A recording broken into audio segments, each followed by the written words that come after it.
Hello friends, Radhe Radhe, good morning. आज मैं कहानी बताऊंगी। महाशिवरात्रि का पर्व हर वर्ष फाल्गुन मास में कृष्ण चतुर्दशी के दिन बड़े धूमधाम से मनाया जाता है।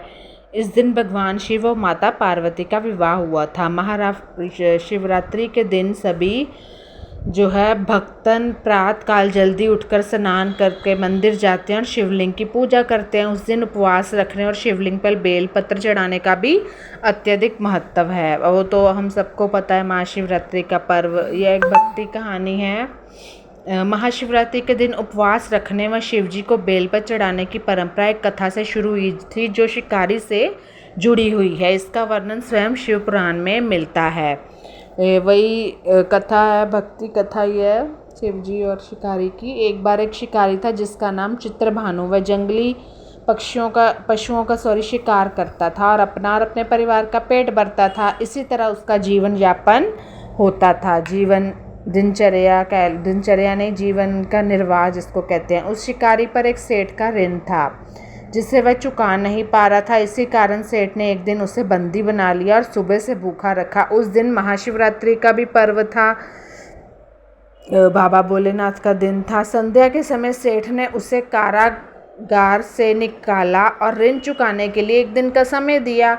अगले दिन सुबह तक शिकारी उसका ऋण चुकाने का वादा करके वहाँ से निकल गया कि हाँ, मैं एक दिन कारागार मतलब जेल से निकाल दिया ना कि ऋण चुकाए। वह अपने घर जा रहा था और बीच में एक जंगल पड़ता था। दिन भर भूख प्यास के कारण वह थक गया था और रात भी होने को आई थी। उसने सोचा कि इसी जंगल में कुछ जानवरों का शिकार करके अपना और परिवार का पेट भर लूँगा और साथ में सेठ का जो ऋण है वो भी चुका दूँगा। इसी आशा में वह एक बेल के वृक्ष पर चढ़ गया। उस बेल के वृक्ष के नीचे शिवलिंग था जो बिल्व पत्रों से ढका हुआ था, लेकिन उस शिवलिंग को शिकारी ने देखा नहीं था। वो देख नहीं पाया था ना, क्योंकि बता रहे हैं कि वो बिल्व पत्रों से ढका हुआ था। किंतु उसके पेड़ पर चढ़ते समय कुछ बिल्व पत्र टूटकर शिवलिंग पर गिरे थे। उसी वृक्ष के पास एक तालाब भी था जहाँ जंगली जो पशु पक्षी थे जल पीने आते जाते थे। मतलब ये सब हो रहा था। तो वहाँ कई देर तक वहाँ शिकार की प्रतीक्षा करता रहा। कुछ देर में एक हिरन तालाब से जल पीने आई जो गर्भवती थी। शिकारी उसे देखकर बहुत खुश हुआ और वह अपने धनुष पर तीर चढ़ाकर हिरन पर निशाना लगाने के लिए तैयार हो गया। लेकिन जो हिरनी ने शिकारी को देख लिया था और वह उससे शिकारी से विनती की कि वह अभी गर्भवती है। यदि शिकारी उसकी हत्या करेगा तो एक साथ दो जीवों की हत्या हो जाएगी। तब शिकारी ने क्या किया कि उसने हिरनी ने विनती की, तो इसलिए वह अपने बच्चों को जन्म देकर स्वयं कहती है उसके पास आ जाएगी। हिरनी शिकारी को कहती है। हिरन की ये बात सुनकर शिकारी को उस पर दया आ गई और उसने उसे जाने दिया। हिरनी की बात सुनकर कुछ समय बाद एक दूसरी हिरन आई तो शिकारी ने उसे मारने के लिए अपना धनुष निकाला। उस हिरन ने भी शिकारी से प्रार्थना की कि वह अभी ऋतु से निवृत्त हुई है और संभोग की आशा में कामोत्र है, तो इसलिए वह अपने स्वामी को ढूंढ रही है। उसके पश्चात वह स्वयं कहती है उसके पास आएगी ताकि वह उसका शिकार कर सके। शिकारी ने उसे भी जाने दिया। अब ये तो दो हिरनें हो गई। अब क्या होता है, शिकारी शिकार ढूंढ रहा होता है। ऐसे करते करते रात्रि हो जाती है और शिकारी भूख से तड़पने लगता है। उसने एक और हिरन को अपने दो बच्चों के साथ तालाब पर आते देखा कि दो तो हिरन निकल चुके थे, अब ये तीसरा था जो अपने बच्चों के साथ तालाब पर आ रहा था। तो उसने फिर से उस हिरन का शिकार करने के लिए अपना धनुष उठाया। उस हिरन ने भी शिकारी से याचना की कि वह अपने बच्चों को अपने पति के पास छोड़कर स्वयं उसके पास मरने के लिए आ जाएगी, कि पहले मैं अपने बच्चों को उनके पति के पास छोड़ाऊँ।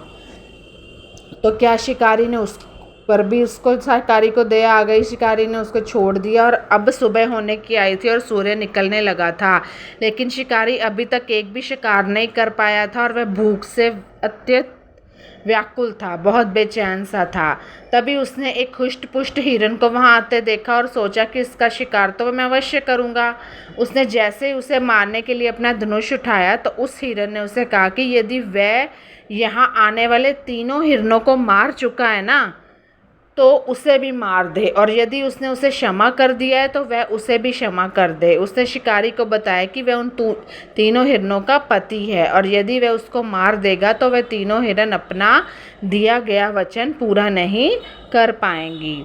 उसने शिकारी से वादा किया कि वह उन तीनों हिरणों से मिलने के बाद सभी के साथ उसके भोजन के लिए आ जाएगा। शिकारी ने उसे भी जाने दिया कि मैं सबको ही लेके आ जाऊंगा, जो जो अभी सब गए हैं। वो जो चौथा हिरण है ये कहने लगा, जो उनका पति था। सुबह हो चुकी थी और शिकारी का मन व्याकुल था। कुछ समय बाद उसने उस हिरण को अपनी तीनों पत्नियों के साथ शिकारी के पास आते देखा। उसके पास आकर सभी ने अपना वचन निभाया। शिकारी कल से भूखा था। देखो, जानवरों में भी अपना पूरा वचन निभाया ना तीनों चारों ने। रात भर जाकर उसके द्वारा शिवलिंग पर बेलपत्र भी गिर रहे थे। इस कारण उसका हृदय निर्मल हो गया था। साथ ही जंगली पशुओं की ऐसी सत्यनिष्ठा का भाव देखकर उसे अपने पीछे किए हुए कर्मों पर ग्लानि अनुभव हुई। तो उसने उन सभी से क्षमा मांगी और आगे से कभी शिकार ना करने की प्रतिज्ञा की। अब उस शिकारी का हृदय निर्मल हो चुका था और साथ ही महाशिवरात्रि का भी व्रत था। और गलती से ही वो जो बिल्व पत्थर थे वो शिवलिंग पर गिरते रहे और उसका हृदय साफ होता रहा।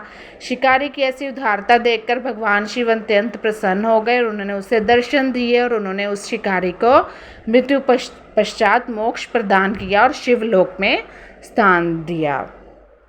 तो हर हर महादेव। थोड़ा सा महीना उनका रह गया है। धन्यवाद। आई थिंक आपको ये कहानी अच्छी लगेगी। आपका दिन मंगलमय हो।